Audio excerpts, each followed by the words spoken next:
Hello and welcome to the Society with Fatima Shaheen at BTV World. They say that the true measure of any society is found in how it then treats its most vulnerable members. With that in mind, today on our show, we'll be talking about transgender rights. We'll be talking about the evolving status of transgenders as we do see it changing over time in the Pakistani society. In this regard, we'll not only be shedding light upon the fact that, what are the kind of opportunities that they do ideally get, but we'll equally be focused upon the challenges that they do face, whether these challenges then emanate from them being abandoned by their families or the society at large, or for that matter with regards to their lack of participation in different spheres of life, them being hampered from seeking an education per se, or for that matter even having that opportunity to seek decent employment. What are the most pervasive challenges that transgenders face today? That is also something upon which we'll be focused upon. Moving on, we'll also be talking about not one, rather different initiatives taken by the government when it comes to not only socially but also economically empowering the trans community in the country. What will be the scope and possible effectiveness of such initiatives? That is also something upon which we'll be shedding light today. Overall, we'll also be talking about, the role of the society at large when it comes to embracing the trans community for what it is, and of course, moving towards their social inclusion too. All of this today, that too with an extremely pertinent panel. Let me introduce you to my today's panel. My first panelist for today's show is Dr. Aliya Aftab. She's a psychologist alongside being a former MPA of PMLN. Assalamu alaikum ji and welcome to the show. Thank you. Thank you for joining us. Alongside her, I have Syeda Fatima Batool. She's an educationist and also a legal expert. Assalamu alaikum ji and welcome to the show. Thank you. Thank you for joining us. And my third panelist via telephone line is Saro Imran, who is a trans activist, and she's also the focal person, Social Welfare Department for Transgender Skill Development. Assalamu alaikum ji and welcome to the show. Now, before we start the discussion on today's program, let's have a look at this brief report. Transgender individuals face several challenges, but positive efforts are paving the way for an inclusive society.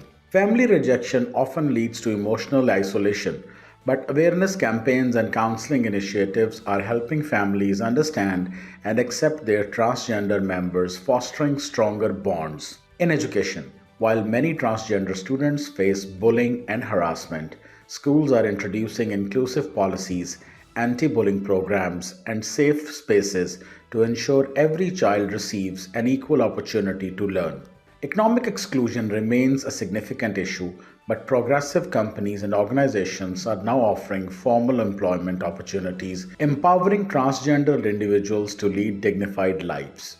Social segregation is being addressed through community building programs that encourage interaction and understanding among diverse groups, breaking stereotypes and promoting harmony. Although teachers' discrimination has been reported, teacher training programs focusing on inclusivity and equality are being implemented to create a nurturing environment for transgender students. Finally, advocacy movements and government efforts are playing a vital role in transforming society.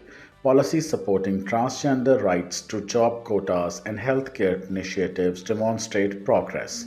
These steps, combined with the unwavering spirit of the transgender community, are driving us towards a future where equality is not just a dream, but a reality for all. Welcome back from the report. Saro, I would like to start the show with you. I think it's very important at the outset to talk about this from a general family's perspective. Now, a lot of times we know that, being a transgender in our society today in itself is very difficult. But, when you don't have families supporting you at your back, that completely becomes unthinkable too. So overall, when we do talk about this very pervasive issue, did you at any point in your life feel that your family did not give you the due support it should have ideally? And when it comes to overall looking at this issue, that too from a general perspective, what kind of support systems do you then propose should we have for transgenders, especially those, who are then abandoned not only by their families but also by the society at large? Family acceptance is one of the most important things for anyone in this world, despite of any gender he or she or they belong to. Coming towards the acceptance of family for their transgender child is very critical and vital for that transgender person. I believe that your home is your safe space and you should not be deprived of that just because of your gender identity and expression. My family accept me as I am, but it took a lot of struggle and time to realize them that they should accept me the way I am, because this is not something that is a choice but a reality. Most of the transgender children disowned by their families go towards deras or other places. I would like to enforce that if parents disown their transgender child, then government should own them. Child Protection Bureau or other public institutions should be responsible to take care of the abandoned transgender child at least till the age of 18, rather than they should be exposed to other gender-based violences and human rights abuses. Right, Saro, that's very rightly put by yourself. You, in your own capacity, were personally lucky to have not faced this kind of abandonment. But there are a lot of other transgenders who unfortunately fall victim to the same. I'll come to you, Aliya, and I would want you to comment on this, but from your own line of work. So we do understand, and this is something which you just pointed towards as well, that when it comes to transgenders who are abandoned by either their families or the society, it does some way or the other push them into depression, into anxiety, even social isolation to start out with. But as a psychologist, when you come across such transgenders, how do you then help them cope with such depression? Because it is something very fundamental at the end of the day. Rightly put, Fatima. What we do is we have sessions with them, and one thing that we do is role playing. Role playing is very important. Role playing is that we call the transgenders and we don't call their family yet, because their family is not ready to accept them as they are, and they are not yet ready to have a dialogue with their family. So we act as their family. We as a therapist act as their family. It's just we and them, just like 2 or 3 of us. So they are very open in talking about They are their very open, issues. and we tell them to talk in whatever language they want to, whatever comes in their mind. And then we act as parents and we give our point of view. And then what we do is role reversal. We tell them to become parents.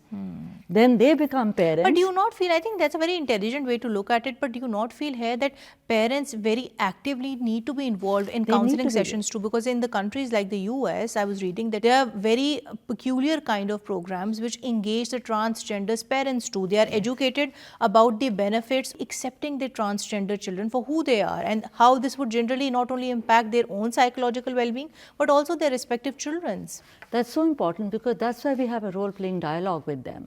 And they are open. Like that, they gain some confidence. And a catharsis also takes place. And when we think that they are ready to face their parents, then we call the parents. And then we have a conversation and we give a very protective environment to them. Right. Because first we call the parents alone and have a conversation with them in order to find out their perspective. Because it's not easy for the parents to find out about the transgender child even. I mean, as early as possible, it's visible in 2 years. A child of 2 years, it's visible. And they can find it out through their behaviors even. But they are not ready to accept it because of the social stigma and also because of loads of other things like acceptance from the society, Right. name shaming, body shaming, and loads of other things even. So role playing in a protective environment. And then we keep on giving them like positive statement, affirmation statements, and a few other exercises. Indeed, that's very rightly put by yourself, because we then do need to construe every case on its own merits. I'll come to you, Ms. Fatima, and I would want you to add to this. So when we do talk about the transgenders' right to education, something that we do unfortunately observe is the fact that a lot of times transgenders do not get this right just because there is too much societal stigma. They might not feel comfortable getting themselves enrolled in schools, and even in the event that they do so, they might drop out because they might face backlash, they might come across discrimination, even harassment for that matter. So how do you as an educationist then propose, can we get past this issue? So it's a very important question. Transgender children are basically the most ignored and the suppressed class within the children. And then obviously after the adulthood, they are the most depressed and suppressed classes of the society. So this is a social issue. Firstly, we have to cater the social fabric first and then the state policies. We have seen 2023 introduction of separate schools for the transgender children, which is very much appreciative. But this is just one step ahead. And more The are problem actually is, being set up in every district yeah, of in Punjab South under the Punjab new even, initiative yeah, we of the have Chief 3 Minister. more introductions of the schools. But that's not the solution. This is just one step towards the solution. What we need is basically the training of the parents. We have education in 2 tiers in Pakistan. One is public schools and one is private sector. We have to include the basic mandatory curricula and the rights awareness syllabi within the both systems simultaneously in the public sector and the private sector. True. Unless and until you don't, go down deep down the roots, you cannot have the even, question Right. of even changing the social fabric of the society So and the this awareness needs to system. be a grassroots level change. But do you not feel here that teachers like yourself, educationists like yourself, they also have a very important role to play here? A lot of times we've seen cases where trans children, they actually come up and they report against their teachers, saying that perhaps the way they are dealt with, that is not with the due respect that they should be given. That's true. As a teacher, yes, we have seen many students dropping out and, being disappointed by the behaviors of the teacher. So firstly, we have to have a basic test for the induction of the public and private teachers, and that should be the sensitization of the teacher being inducted in the academia. This should be at the primary, secondary and tertiary level. This should be the government policy for both sectors, the basic mechanism which we Right. can, have as a check. Secondly, we shall, have continuous training sessions in every sector of the academia, may it be university, college or school, for the particular awareness session, interactive session activities within the society for those children specifically, so that they should be included. Right. So and by inclusion is virtue mandatory. of that also, Ms. Fatima, I would like to add, it's very important then that there needs to be a very collaborative stakeholder engagement in this regard as well, something on which she very rightly so been pointed towards as well, that even when it comes to ensuring that transgenders, they do get their right to education, the parents, the schools and the trans child, they all need to be taken on board. An example of a VSO in Punjab, we have 3 VSOs in Punjab, and they're the first ever inductees as transgender VSOs, which is victim support officers. So they're working with the police of the Punjab department. So we have these stories and they are educated. Their teacher played a very vital role once their families abandoned them for the education. They were abused, they were having broken legs for appearing in the exams by the families, but they were committed just because of their teachers appreciation and the support. Right. So we teachers can definitely play a need very more of important such role. teachers then. Yeah, we that's definitely very true. need more of such teachers. And right, madam, your point is noted, on which I'll come to you, Saro, and I would want you to add to this further. So you just heard what Ms. Fatma had to say when it comes to a transgender's right to education. But overall, if we are to construe this with reference to answering this particular issue, which is that whether transgenders should then be put into mainstream schools, or whether for that matter on the converse there should be special peculiar schools built for them, how would you comment on this? Because world over we do see different jurisdictions taking different approaches. What approach do you feel would be most appropriate in this regard when it comes to Pakistan? I've seen a lot of good things by the government, for instance, like developing transgender schools and making efforts for their technical and financial education. But at the same time, I totally agree that we need inclusive policies and interventions. We need to integrate in the existing structures. We don't need a separate world. And I think the biggest hurdle and main barriers to transgender students enrolling in schools is the backlash and hurdles made by community gatekeepers and their own behavior toward getting education.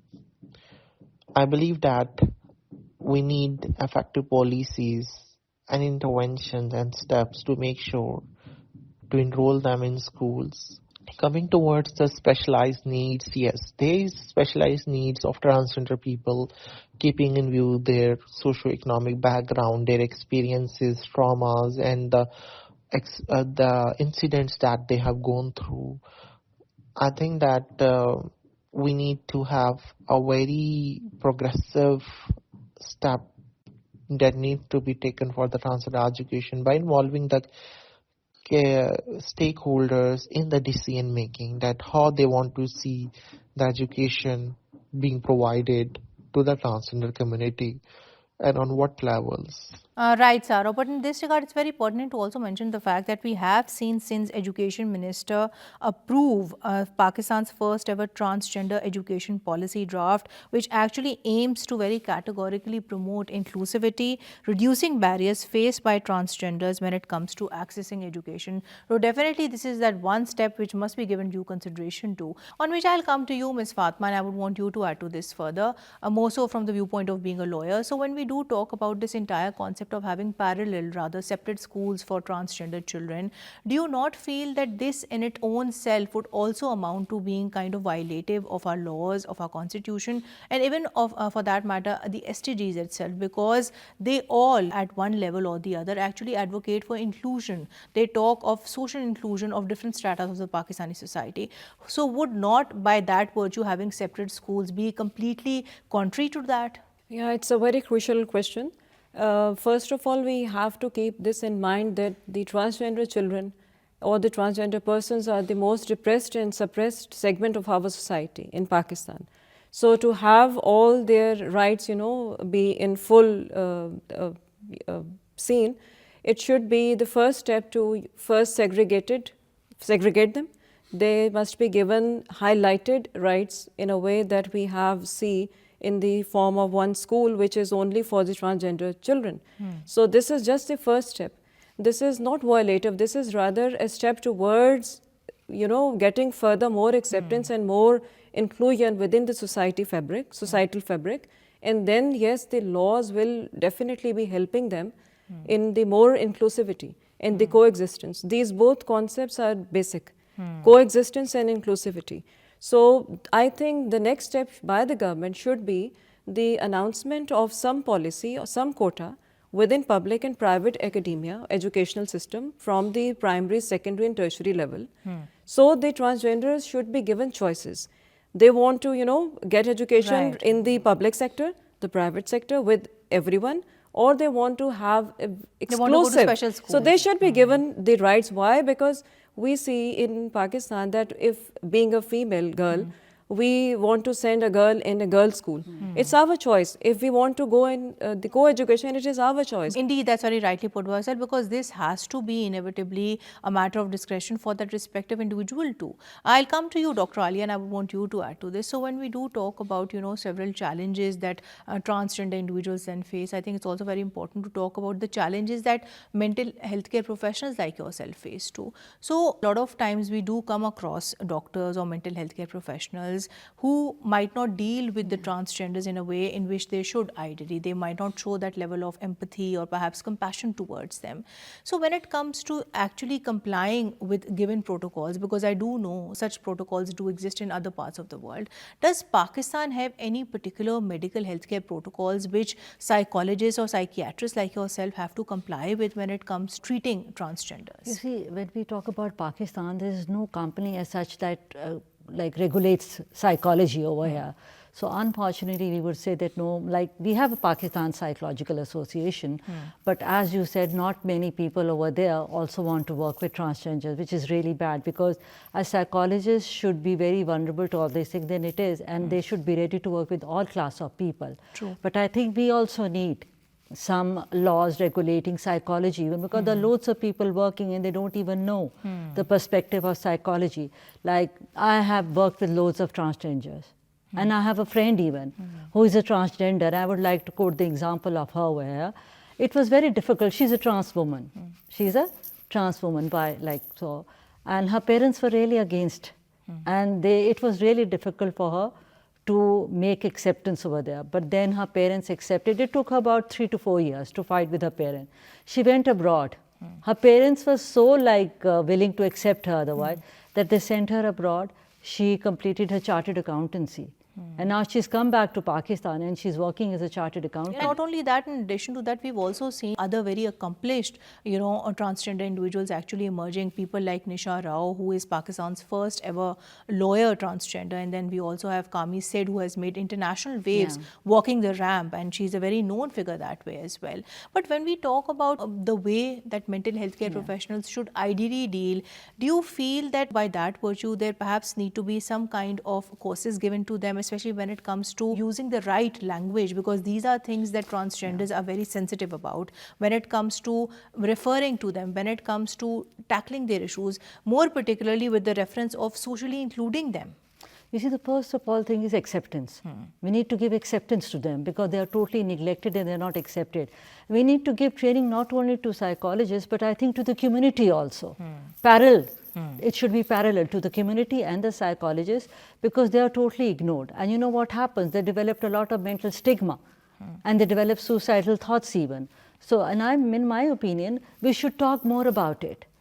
Because by talking more about it, including them in loads of things, bringing them in mainstream, will help change the mindset of people. There needs to be greater conversation Yes. about issues which do relate with the plight of transgenders. That We is need what to you mean say. discuss. We want Right. to have it in open. And you know, we need to call them by the name they want to be called. Right, Dr. Saiba, your point is noted. On which I'll come to you, Saro, and here I would want you to comment on the Chief Minister's Skilled Punjab program for transgenders, which is being initiated with the focus on empowering transgender community through market-relevant skills. So, given, of course, the fact that, this is one program which would then, of course, improve generally, transgenders' employability, and perhaps by that virtue also give them more respectable sources of income generation. How important are programs like these generally, and how do you as a trans activist then propose, can we then work towards making such programs long-term sustainable? So how would you comment on the viability of such programs? There is very limited spaces for the respectable livelihood for transgender people, and they are forced or don't have choice to do anything else except indecent work, including begging. There is a need for inclusive steps and intervention that needs to be taken by the public-private institutions for the education, either it's technical or formal education for the transgender individuals, to empower them for a better future, and also to focus on an inclusive entrepreneurial ecosystem to include transgender entrepreneurs in mainstream financial ecosystem. They have skills, they can be a better persons or entrepreneurs when they are being provided by right technical and financial support and platform.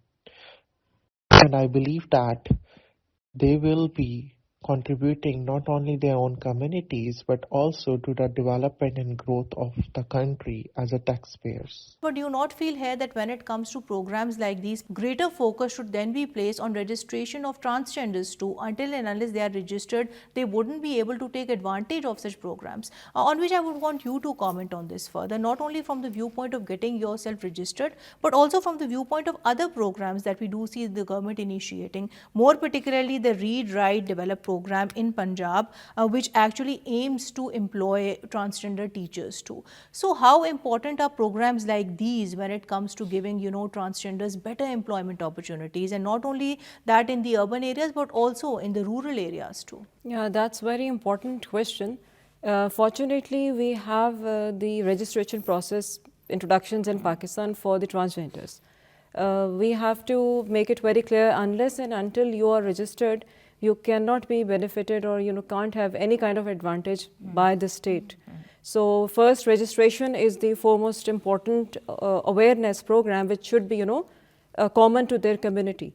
Unfortunately, most of the transgenders are not registered.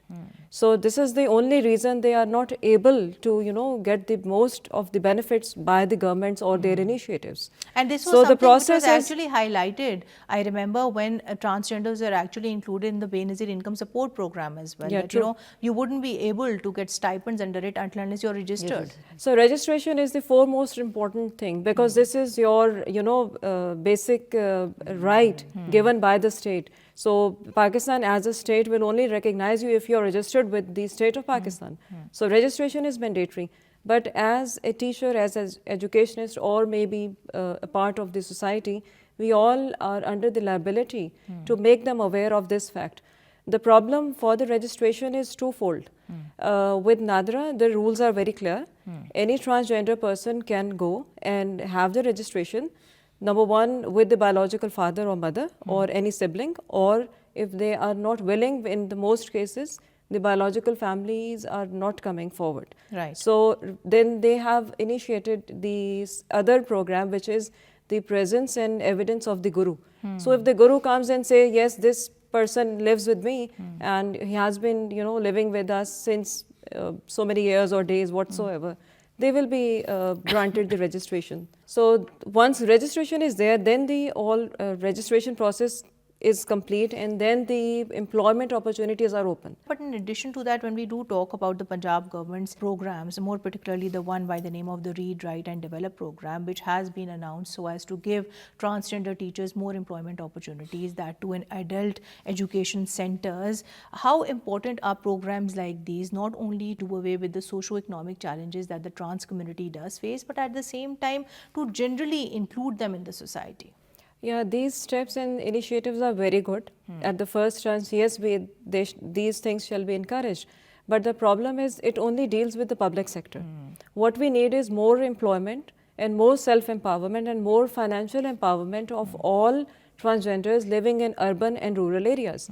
So we should be having certain more programs in the private sector by the state policy, that there should be mandatory provision for every private school, college and university to at least have some quota for the transgender teachers. Right. Until unless we can't put them in the public and private sector both at the same time, this problem cannot be curtailed. And in this regard, then what is important to note is that there are other skill programs being initiated by the Chief Minister too, where there has been focus placed on basically inculcating important skills like beauty services, tailoring and IT, on which I'll come to you, Dr. Aliya. And here I would want you to also comment upon the Chief Minister's Skill Punjab program, which aims to actually train 2,200 transgenders in skills like beauty services, tailoring and IT, amongst other skills. So how important are initiatives like these when it comes to integrating transgenders, that too in the society?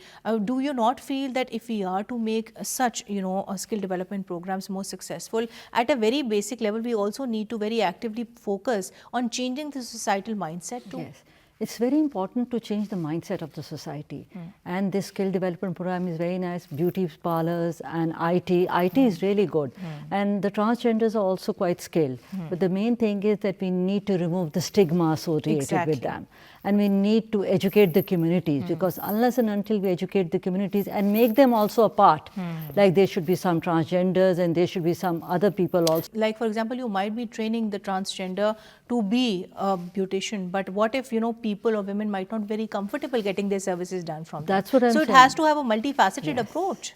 It has to be, because I see that normal parts of society and the transgender should together should take training, so that when it's inclusive, main thing is inclusiveness.